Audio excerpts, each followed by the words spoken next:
The cinema industry's rampant use of huge monsters, or kaijus, was made possible by Godzilla and King Kong.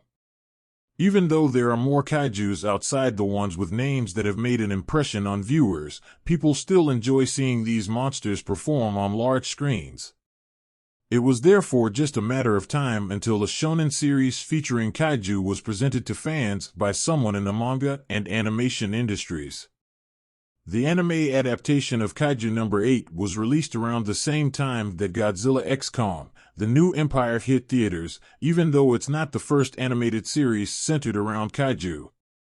Although a lot of people thought the hype surrounding the movie would continue with Kaiju No. 8, the anime debuted to less hoopla than most had anticipated. Even though Kaiju No. 8 doesn't offer the most amazing story among the shonen genre, it's still a shonen series that you should read. Based on a manga written by Naoya Matsumoto, Kaiju No. 8 is an anime produced by Production IG Studios.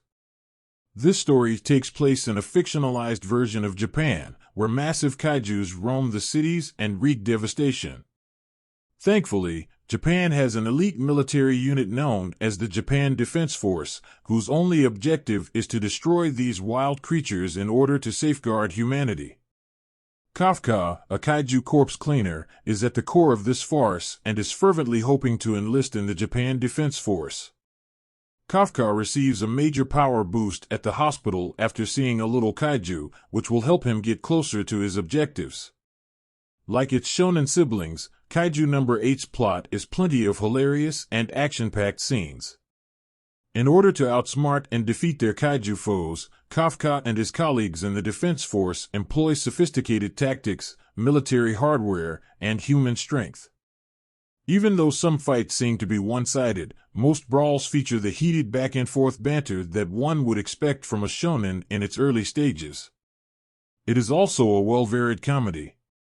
Fans of shonen manga should anticipate the same exaggerated physical comedy, humorous discussions, and sporadic punches in Kaiju No. 8.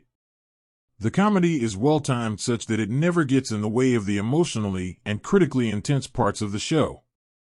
In addition to its vibrant fight scenes and heartfelt humor, Kaiju No. 8 does a convincing job of addressing typical shonen concepts like friendship and willpower. Fans of the series will appreciate how it addresses these fundamental ideas, from Hashina's wish to eradicate Kaiju No. 8 to Kafka's relationships with Reno, Kikoru, and other characters. Additionally, Kaiju No. 8 offers respectable world-building to viewers. A thorough analysis of the living circumstances, training programs, equipment, and combat-powered capabilities of the Defense Force may be found in Kaiju No. 8. The kaiju also experience a little amount of affection because of their unique names, designs, and degrees of sentience. Finally, the circumstances presented in Kaiju No. 8 are both sincere and reasonably tense. Notable instances include the surprising one-on-one fight between Hashina and Kaiju No. 8 and the poignant conversation between Mina and Kafka inside a shipping container. All of this is fine and fantastic, however there are issues with the plot of Kaiju No. 8. First of all, some plot points are not explored in the storyline to a remarkable degree. Kaiju powers, like those of Kafka, are one example. Fans aren't given a detailed look at how Kafka came to understand his potential as Kaiju No. 8 in this story. Furthermore, the unique abilities he exhibits in Episode 2, during his and Reno's escape sequence, don't come up very often, if at all, in the story. It's also bad that our hero doesn't learn anything about the mini-kaiju that harmed him until the 11th episode. It would have been fantastic if Season 1 had spent more time discussing the origins of this mini-kaiju and Kafka's variety of skills, even though later seasons can go into further detail about those topics. In relation to kaiju, this series doesn't go into great detail about them.